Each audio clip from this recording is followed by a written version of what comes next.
Ding, ding, ding, ding, ding, ding, ding. Deadline. I bet you didn't even know today was a deadline. DNC debates. Now, not only is a deadline, the DNC has also changed one of the rules associated with those debates. Let's talk about it. Welcome to the Soapbox. This is an interesting episode. And there are two episodes. There's this and there's going to be another episode talking specifically about the candidates who got on the debate stage and what is going to have to take place coming up. But right now, I want to talk about the changes that took place to the rule set for the debates, for the DNC primaries. Welcome to the Soapbox.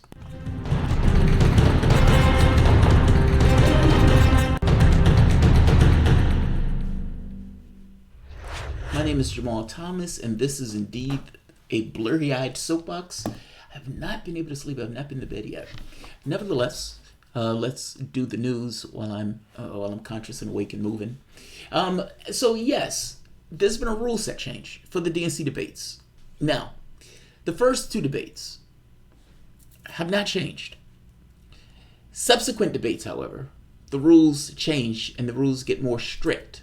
Meaning there are some candidates that are currently on the debate stage that will not be on that debate stage, which is going to create a certain degree of tension. And the candidates are not liking the fact that the rule set has changed. Just so we're clear, currently, the rules for the first two debates that are taking place coming up in June and in July, if I'm not mistaken, June and July, Democratic primary debates. In order to qualify for the first two debates, the DNC requires candidates to have at least 1% of the vote in 3 national or early primary state polls, or donations from at least 65,000 unique donors, including at least 200 individuals in 20 states. If 20 or more candidates qualify, those who meet both the donor and the polling thresholds get priority. Essentially, we have 20 spots, and we're going to put those people on the stage. And if we have a situation where you have a lot of popular candidates, where you have people who have both, then those people who have both is going to get priority. Otherwise, it's either or. Now, this gets more interesting because of the change. Now, what the change basically boils down to is this. Jesus Christ, my computer has gone through an update and the mouse is kind of weird. All right, so right here. The DNC plans to hold 12 debates during... you may have a hard time seeing that. Let's enlarge that. That's a little better. All right. The DNC plans to hold 12 debates during the 2020 primary season. Due to the size of the Democratic field, the first two debates scheduled to take place in June and July will be held over a period of 2 days. In order to qualify for the third debate, new DNC rules state that candidates must receive 2% or more support in at least 4 polls in order to qualify for the third debate on September 12th. The threshold for earlier debates is 1% in 3 polls. So they're making it tighter. Candidates in 3 debates will also be required to certify that their campaigns have received a minimum of 130,000 individual donations, essentially twice the number of donations that was required for the first 2 debates, compared to the 65,000 threshold for the first 2 debates. There are currently 24 candidates in the Democratic field. Some of the people are not happy with this. They're not happy with this. Now, I look at this rule and I think, well, of course they're going to have to do something like this. The DNC is not insane. They understand what will take place. The candidates will start fighting for attention. It's kind of like you create conflict. It's like throwing a steak into a room of hungry bears. And there's nothing more aggressive than a panda bear when they're trying to get attention. That steak in this case is the audience attention. There's only so much attention that you can give. They'll be fighting for the limelight. And in fighting for the limelight, I guarantee you there will be a certain amount of aggression that gets started to be displayed between the candidates and the campaigns. It will incentivize mudslinging as one candidate tries to take the limelight. I don't care what policy they put in place saying that these guys can't hit each other. I guarantee you that will take place. Look at what's taking place with Joe Biden with the Hyde Amendment. You have 20 candidates in the race. All of them are trying to scream and stand in whatever way that they can get, crawling over each other, trying to get to the limelight. Yes, they're going to have to thin the field. So it's not insane that the DNC goes about doing this. Now, the candidates that are complaining are, of course, the candidates who you probably didn't even know were in the race, and for the most part, will probably have a hard, if not impossible, time of meeting that threshold. Why am I talking about this? I'm talking about this today because all of this started with the greatest thing in the world for me to start off my morning with. Cory Booker begging for cash. Because Cory Booker knows he's not going to be on that debate stage come that third debate. Let's watch Cory Booker beg people for money. I love this. This is a great thing. Come on, Cory. Ask for cash. Beg for votes. Come on. Why aren't you begging for money, Cory? What happened? Cory Booker was begging for money earlier. There we are. The DNC has raised the threshold of the number of unique individual contributors we need to be on the debate stage. Please chip in your $1, chip in something to make sure that my ideas, my heart, my passion is on that stage and in the debate. Thank you. My passion, my ideas. What are those ideas? Will those ideas really be missed if you weren't on the debate stage? I gotta be honest, I don't think they will be. I think people will be just fine with you not being there. I would imagine there would be some people that would send Cory Booker $1 to get on the debate stage. Fair enough. Those people may believe Cory Booker has some kind of passionate thing that he needs to, impart to the rest of the world. I am doubtful of that. But fair enough. To each their own. So this is how I started off my day. Cory Booker begging for money about the threshold being raised. Then it was followed up by, where's the other gentleman? Right here. Tim Ryan. Representative Tim Ryan of Ohio. Again, not liking this. Another person he probably didn't even know was in a race and will not be on the debate stage come third debate. I think it's a little soon to do it. I mean, to start winnowing the field this early in the process, I think, isn't probably the best way to go about doing it. Because you need a chance for the American people to see you, to see Democrats across the country seeing you, and to say, well, we're going to do something in June and July before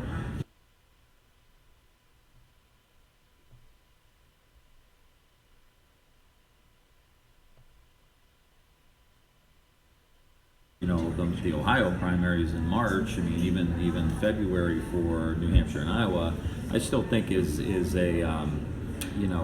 probably a little premature. Now, this is entirely self-serving, so do not misunderstand what is taking place here. But does he have a point?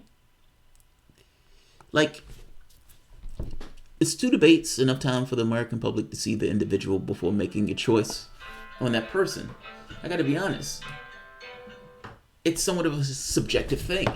I would imagine these guys want to narrow down the field because, again, I don't necessarily think they want the conflict to take place between these guys. Self-serving, yes, but as a point, yes. Are 2 debates enough? I suppose that question is somewhat subjective. It's hard to know whether 2 debates are enough. We will find out. But Tim Ryan, another person not liking this. Christian Gillibrand, Hickenlooper, also not necessarily favorable of this. It's funny, Christian Gillibrand said, these are tough rules. These are tough rules. They're tough rules for you. They're tough rules for you. And that should kind of get something across to you that maybe the world or the country is just not that into you. Now, you may shock me and you may get on that debate stage and you may catch fire. I am highly skeptical of that particular position, however. But I could be wrong. I've been wrong on many things. It's funny. And Fox News have been going to the Democrats asking them, are you okay with this? South Malton of Massachusetts. And they've been getting a certain degree of joy out of this notion of Democrats kind of fighting one another to get to the debate stage and having these guys complain about the fact that they're being shut off the debate stage. It's subjective. But, there's a logic to it, I think. And just to read the rules one more time, just so everybody is not in the dark on, the weird, the labyrinthian rule set that these guys have come up with now. Where is it? There we are. The DNC, I'm just reading this one more time, just so everybody can understand it, because, again, it's kind of, it's like a labyrinth. The DNC planned to host 12 debates during the 2020 campaign season. Due to the size of the Democratic field, the first 2 debates scheduled to take place in June and July will each be held over a period of 2 days. And if I'm not mistaken, that's supposed to be like kind of a lottery. It's a random pick in regards to who's going to be on the stage with one another on those days. In order to qualify for the third debate, new DNC rules state that the candidate must receive 2% or more support, meaning they're doubling the threshold, in at least 4 polls in order to qualify for the third debate on September 12th. The threshold for earlier debates is 1% in 3 polls. Candidates in the third debate will also be required to certify that their campaigns have received a minimum of 130,000 individual donations. They are essentially doubling it, compared to the 65,000 threshold for the first 2 debates. There are currently 24 candidates in the Democratic field. In response to the new criteria, Delaney sent a letter to the DNC chairman Tom Perez asking him to explain the rule change. Delaney, who has met the polling threshold for the first 2 debates, told The Hill that the new criteria will be focused on polling rather than fundraising. Should be focused on polling rather than fundraising. Look, there's a reality to running in a Democratic primary. You got to be able to get elected. And part of getting elected, whether I like it or not, unfortunately, I don't think this process has done us a great service. You need cash. Bernie Sanders is out there sending those emails, that socialist begging people for cash. He's not doing it because he wants to. He's not doing it because it makes him feel good in the morning. He does it because it's required for him to run through the primary and then run later in a general election. Cash is just a part of the process. It's not something that I like. This notion that it should be about your ideas. Well, those things to some degree should coincide with one another, right? If your ideas are catching fire, I would imagine people would be sending you cash, in which case you would be out here complaining about the donations. Hickenlooper. People didn't even know you were in the race. And he's the one complaining. I'm sorry, Delaney. He's the one complaining. All right. I'm going to end this. I don't want to keep this here, but this is so bizarre. It's like labyrinthian rules. You know why they're doing this?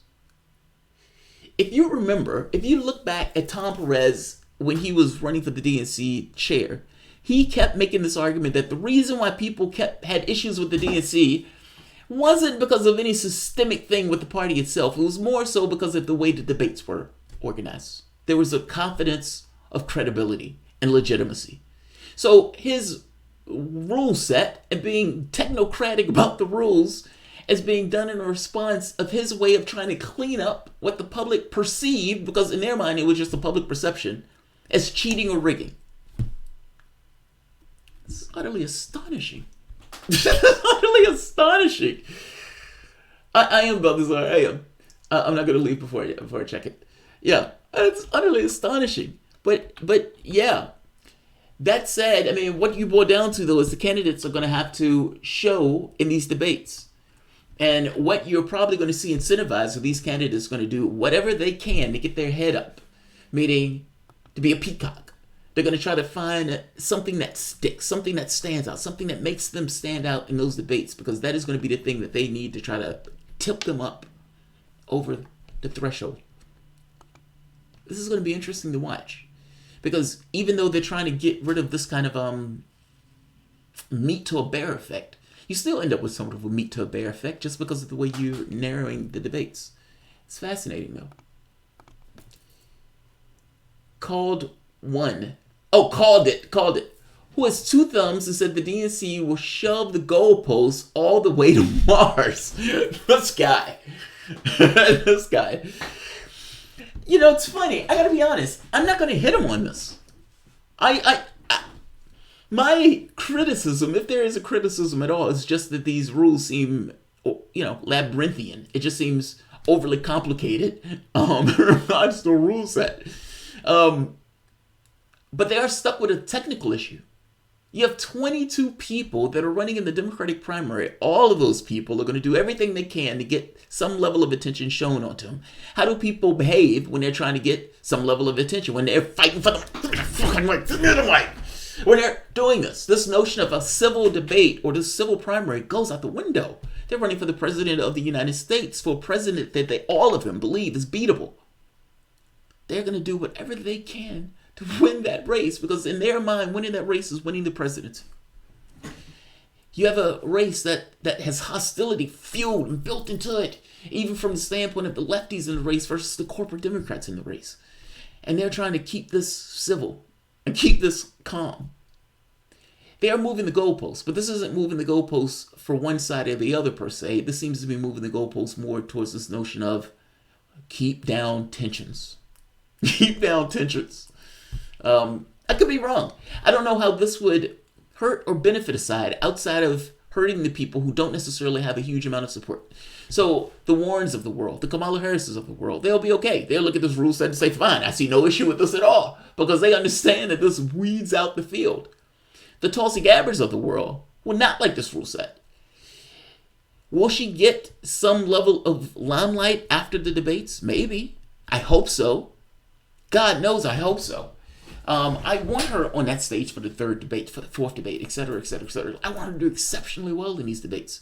I want this feeling to believe that an anti-war candidate who's making an anti-war message can catch fire in America, where America does care.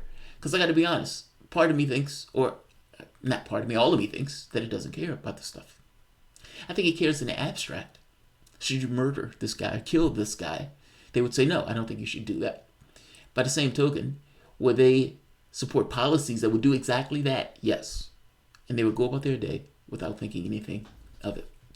All right, I'm going to end this because this video has gone far, far longer than it was supposed to.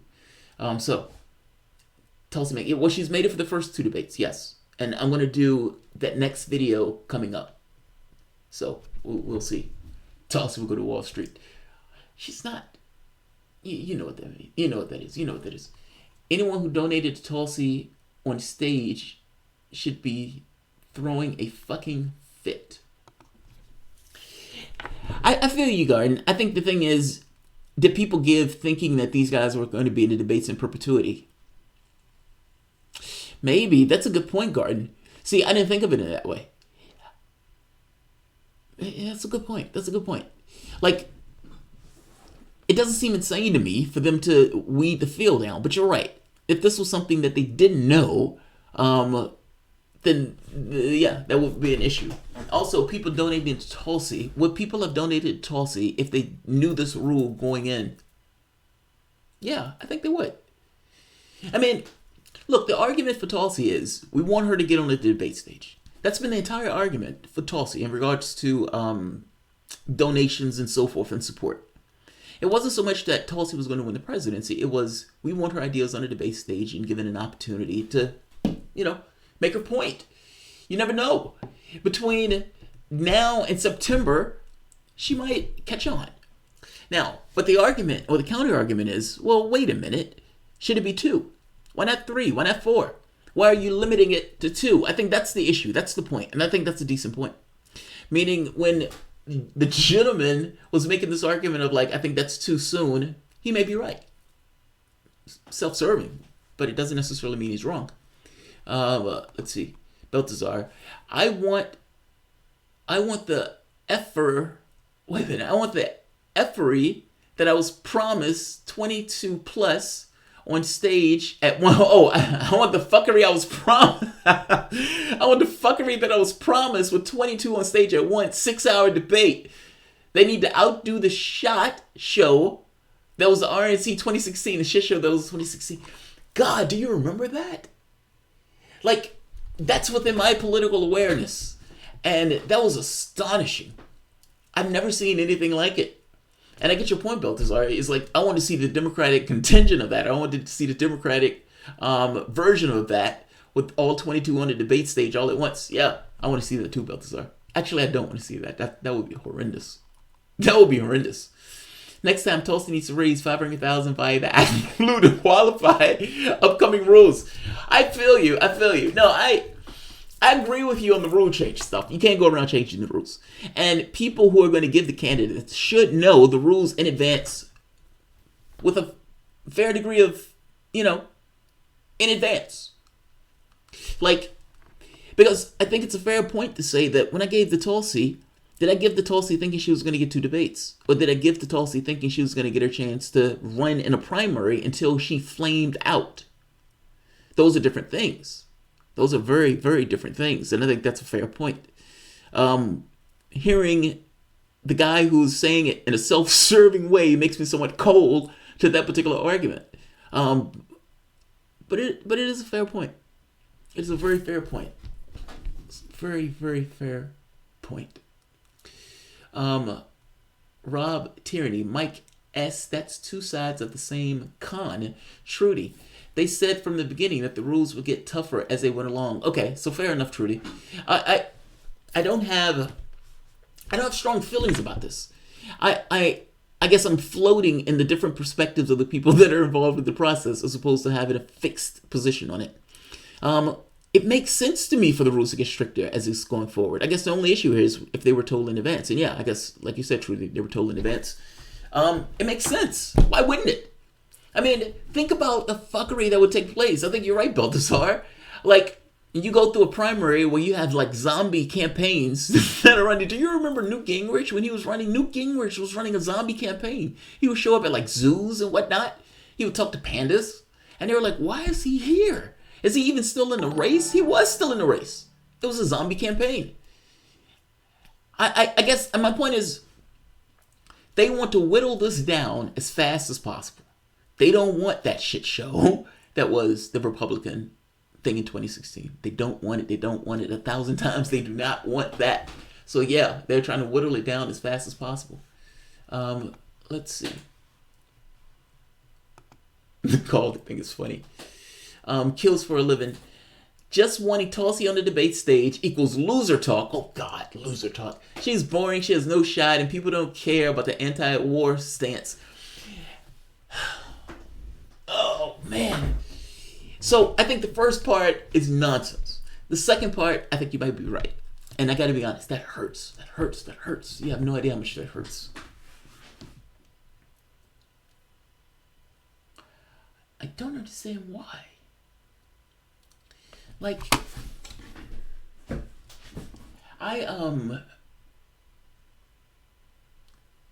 we're raised with a set of values, right?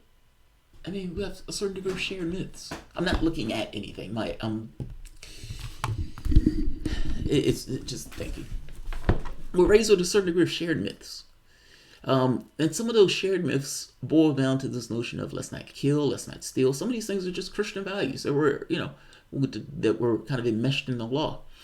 And for the most part, I think people are decent. Each of us have our own idiosyncrasies. But for the most part, I honestly believe that the majority and the overwhelming majority of us are just decent people. And especially given the opportunity of being raised in an environment that's safe, that is not necessarily adversarial, that is, that you have your needs met. The Maslow's theory of needs, the clean air, clean food, a sense of fulfillment into whatever thing that you pursue, and even to some degree a sense of community and the way that the community views you. It's not just the individual, it's also how the community views that individual, because that individual is seeing himself reflected back in that community, if that makes sense. And so it's always disturbing to me that the war stuff is okay. Part of me thinks, well, maybe the public doesn't know, but I don't believe that. You can't have something like an Iraq war where you kill like 1 million people and then you turn around and pretend as if the Iraq war didn't take place. But I've often said that whites in this country, and at this point, whites and blacks, but I'm being very specific, are not honest about the history of this country. And you can see that in real time, meaning for the country itself as a whole. The blacks are more special in this case, especially with a black president. They kind of towed the line just like anybody else. We're not special. We're just human beings. We just had a different environmental circumstance that allowed certain positions or certain policy positions.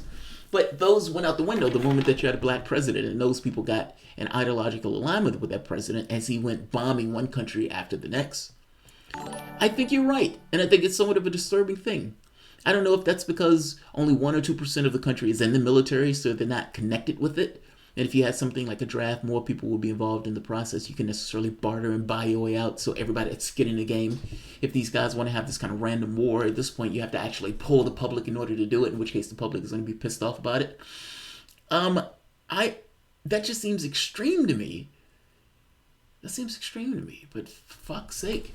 I mean, between that and just having this kind of zombie military that's running at the behest of the president, where the country itself is almost like a Frankenstein, where the rest of the country is pretending as if that Frankenstein is not going around punching the rest of the world in the face. It's disturbing. It's disturbing. That said, if you gave them a choice, if you put this out in front of them, and I don't think you can be so certain on something like that. I mean, they thought that with Sanders. It was like the public would never go for Medicare for all. That wasn't true. The public would never go for increasing taxes to 70% on the top rate.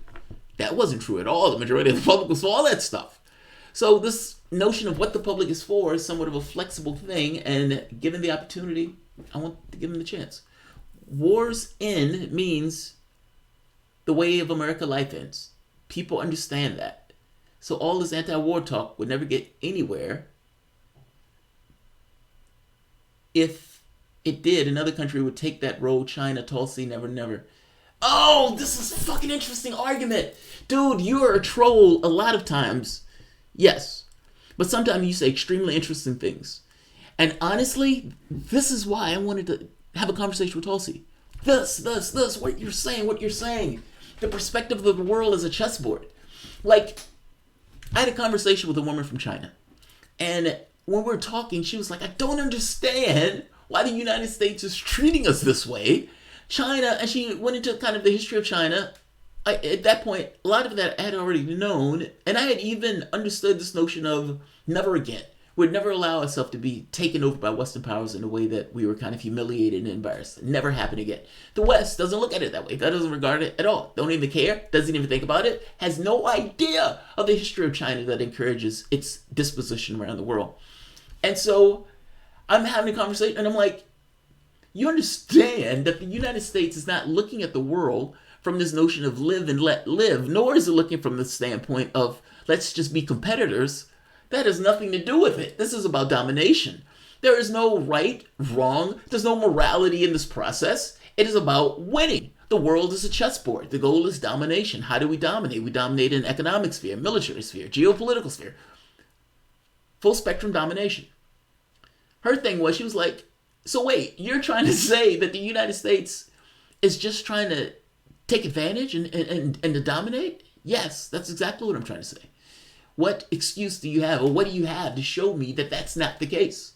Look in one situation or one sphere after the next. This notion of humanitarian and freedom and justice is just there to cloak the reality of what is taking place. I'm not saying that those values weren't there at some point. I mean, when FDR was in the war, it was clear that he was a different sort than Winston Churchill and the empire that Britain used to have. That said, Churchill did kind of chide him on something of like, you're pretty anti-imperialist on issues that don't apply to America. So, put it in context. But it has become just craven at this point. We have a president that is literally going around the world telling people to not use the product of another nation. Not to mention forcing those countries or pushing those countries to buy more weapons, more military, because that chats with us. My point is, you might be right, but you might be wrong. Because the perspective that you're giving is the perspective of the way the United States looks at the world, not necessarily the way that other countries look at the world. Meaning, is it possible that China looks at the world as a chessboard in that way? Maybe. Maybe not. Or at the very least, maybe not in the way that we do it. It's not, as my point is, I understand your point, but your point is made from the perspective and the context of this culture, not from the context of that culture. And it's hard to know if that's the perspective that China takes on this. By the same token, if you're having a conversation with Tulsi Gabbard, that is goddamn the thing that you bring up, because that's the conversation I want to have. If you pull back, does that mean other countries will cede into the territory that you pull back from? Now, not because they necessarily have imperialistic ambitions, but more so because they want to prevent you and your previous imperialistic ambitions. Meaning, it's possible that other countries behave in response to your actions. The jump of the shark that the U.S. has taken place in the various spheres around the world, be it Venezuela, be it Iran, be it trying to pull out these deals and kind of humiliating the European nations. They're not going to stand for that. The moment that Trump is out of office and they get the opportunity to kind of balance the equation, they are going to balance that equation. Countries do not like to be humiliated. Countries do not like to be humiliated. And we have a country that tends to do it without any thought. Without any thought. Kills for a living, I think you're right. On that one, I think you're right. I think you're right. Dead on. Pop reality. This will help Bernie. We need 2016 repeat. Warren is only better. Oh, Warren is the only barrier. I think that too, Pop. I think that too. I think Warren is a goalkeeper. I honestly think Warren is a goalkeeper. All right, I'm going to end this because I haven't... this video, honestly, was supposed to be like 5 minutes. Yes, they respond to our actions of power and dominance. You know, the prey still fights when the lion hunts it. Yeah, exactly. It's like they would say Iran was trying to get a nuclear weapon. Why wouldn't Iran try to get a nuclear weapon? But, and this is the conversations like, and the press reports this as, well, the United States is trying to stop Iran from getting a nuclear weapon. Yes. But the U.S. doesn't have any, where did it get jurisdiction to do this? And not just jurisdiction to do this. Israel has a nuclear weapon. And the United States is an ally of Israel. And it comes across as, this has nothing to do with preventing Iran as necessarily a bad actor, but more so preventing Iran from being able to defend itself. There's a difference in those things. It's not so much that I want this kind of nuclear-powered Middle East, but you already have a nuclear-powered Middle East. Like, I guess I'm trying to make this point. There's a difference between somebody taking actions that are belligerent and that are done with the action of imperialistic aims, taking over other countries, those type of things, as opposed to a country trying to defend itself. Those are very different things.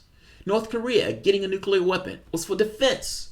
If it wasn't for that nuclear weapon, that leader will likely not be in office because there is no military option to North Korea. Any attack on North Korea at this point is going to be an attack on South Korea and Japan, and potentially with a nuclear payload. North Korea, however you want to think of, the leader, and however you want to think of the country, and whatever you even want to think of that country having a nuclear weapon, it is there to defend itself. It's there to defend itself. We have asserted the right to literally punch any country in the face anytime we want. And no other country in the world will say, whoa, maybe you shouldn't do that. They just kind of go along with it. And we're shocked that people who get punched in the face will try to find rocks and sticks and bricks to defend themselves from being punched in the face. Just saying. The media doesn't report it in those terms. The media reports it as these guys are trying to get a weapon. The United States is trying to stop them from doing it. We're the good guys. We're the good guys. Hundreds of thousands of people dead from those goddamn sanctions. But we're the good guys. Astonishing. Doesn't feel like it. Doesn't feel like it at all. Kills for a living. Nope, China is a saint. No, I don't think that's... They're exploiting Africa and South America. The left is delusional. No. Do not misunderstand me. I never said China was a saint. I'm saying that you're making a certain value judgment based upon your cultural perspective. I don't think... Look, my perspective is that countries do what in countries' interests. It's extraordinarily cynical perspective. So this notion of delusionalness issue, not so much. I have somewhat of a caustic point of view on the way that countries behave. I think they behave in their interests. And what that means is, regardless of how they coat issues, regardless of what they say, regardless of, my point is this. My evaluation is that China will behave the same. If they were getting certain incentives or opportunities, they would take those opportunities and incentives. My point to you is the argument that you're making about Tulsi, I think is right. I think it's an interesting argument. And I think that's one of the most fascinating conversations that she's never had, that I've never heard her have. And that is literally the conversations that I want to have with her, which is why I think it's so awesome that you brought it up. If we pull back, doesn't mean other countries seep in. It's the world of chessboard. Now, it's possible, and what I mean by China may not necessarily looking at it in the exact same way that we do. They are exploiting Africa, but they're exploiting Africa in somewhat of an economic way. But Africa was being exploited in economic terms before. It's like, how are people dinging China for essentially working within the context of the system that other people created? Communists doing a job of capitalists. Now, it's not that I think these guys are cuddly. But I do think we've been behaving in somewhat of a belligerent way. I think we've been behaving in belligerent terms. And by the way, however China was going to behave, and however China is, I guarantee you it has been changed irreparably by the way we've engaged in this. Like, I don't think you understand. Like, our behavior has consequences. The perspective of China in many respects, this notion of the militarism and all, that they've just started to acquire. Why do you think they're doing that? You really think that the country wants to spend a ton of money on weapons like that? Do you think Russia wants to spend a ton of... These guys will be military powers, one way or the other. They're just large nations. Nations are what they are. But to some degree, these guys are under pressure by Western nations, particularly Russia. And by Russia, also China, because these guys have a military alliance between the two countries. And at this point, not just a military alliance, economic alliance. We've done everything that we could to push those two countries together in this kind of a block of sorts. But a lot of that is also to rebuff us. This Tunisian gap, this notion that, countries that are up-and-coming powers often rub rough against the countries that are already established powers. And in this kind of hit between these two things, there's almost like a sovereign of sorts that needs to be established. It's China's belief is that in order to get past the Tunisian gap, you just need to have a massive amount of military. Maybe. I mean, I can see why you would do it if you thought you needed to protect yourself, but this is also going to create some degree of tension and conflict. There are some situations where there are no wins. The actions of the players involved in the process essentially create a situation where both lose. This tit for tat. One player has to do X because the other player did Y. The moment that Russia starts to mobilize, Germany has to mobilize, otherwise it's going to get caught flat-footed, which means that both countries are now mobilized. Like, we're going in the weeds. But no, I'm not delusional in China. They're a nation and they're going to behave in their best interests. In fact, the bitching that Trump them are doing is because they have been behaving in their best interest and they've been able to grow amazingly because of it. All right, let me leave this. This video has gone way too long. If you guys enjoy the content, please consider sharing, liking, subscribing. Of course, you can always support this content through PayPal or Patreon. I'll see you guys in about 10 minutes. I want to discuss the people who are made it to the debate stage and who are going to be there. And so I'll see you in a few. Thanks all.